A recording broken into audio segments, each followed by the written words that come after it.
ఏకీకరణం అంటే వాళ్ళైతే అప్పుడు 5 డిప్యూటీ సీఎంలు, అంతకుముందు తెలుగుదేశం హయాంలో 2 డిప్యూటీ సీఎంలు ఇచ్చారు. అదే సందర్భంలో ఇప్పుడు 5 డిప్యూటీ సీఎంలు, అదే జగన్ 5 డిప్యూటీ సీఎంలు ఇస్తే ఈ దఫా డిప్యూటీ సీఎం ఒకటి పెట్టుకొచ్చారు. అట్లాగే సోషల్ ఇంజనీరింగ్ గతంలో అది ఫెయిల్ అయింది, ఇప్పుడు మీ సోషల్ ఇంజనీరింగ్ దాంతో కంపేర్ చేస్తే ఎలా అనిపిస్తుంది?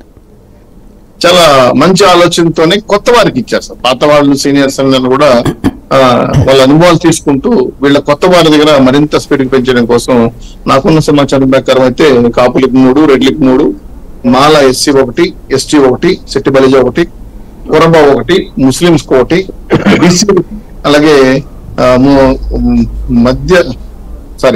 తురపు కాపు అని ఒకటి ఉంది, దానికోటి వెలమ కాపు ఒకటి వచ్చి ఇలా అనేక రకాలుగా పూర్తి స్థాయిలో ఏ వర్గానికి లేకుండా ఉండకూడదని ఆల్మోస్ట్ 24 మంత్రులు ఇచ్చారు. ఇంకా కూడా భవిష్యత్తులో అది ఆ సంఖ్య పెరుగుతుందేమన్న ఐడియా ఉంది, కానీ నాకైతే అఫీషియల్ గా తెలియదు.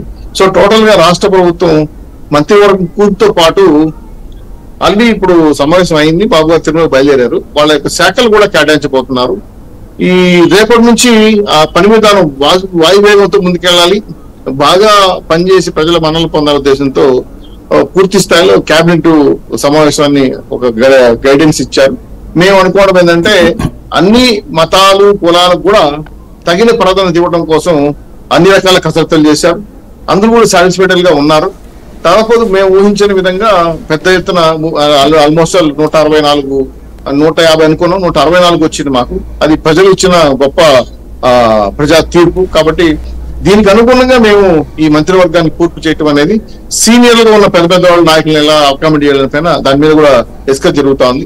సో 1 or 2 days దాన్ని కూడా అవగాహనకు వస్తారు. అలాగే స్పీకరు, అలా కేంద్ర ప్రభుత్వంలో ఉన్న మంత్రులు, ఇప్పుడైతే ప్రకటించిన మంత్రులు కానీ వీళ్ళందరినీ కూడా సమన్వయం చేసి రాష్ట్ర ప్రభుత్వం యొక్క టాస్క్ ను ముందుకు వేయడంలో పవన్ కళ్యాణ్ గారు, బాబు గారు సమన్వయంతో పనిచేసి ఈ ప్రభుత్వాన్ని మంచి పేరు తెచ్చుకొని 2029లో కూడా మరింత గెలుపుకు దగ్గర కావాలనే ఉద్దేశంతో భారీ అంచనాలతో ముందుకెళ్తున్నాం.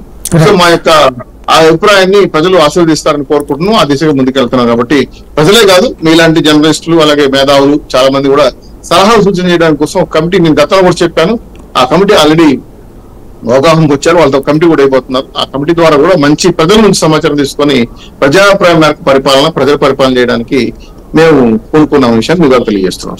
రైట్, వెంకటరెడ్డి గారు ఏమంటారు? సాయి గారు, ముందుగా మీకు ప్యానెల్లో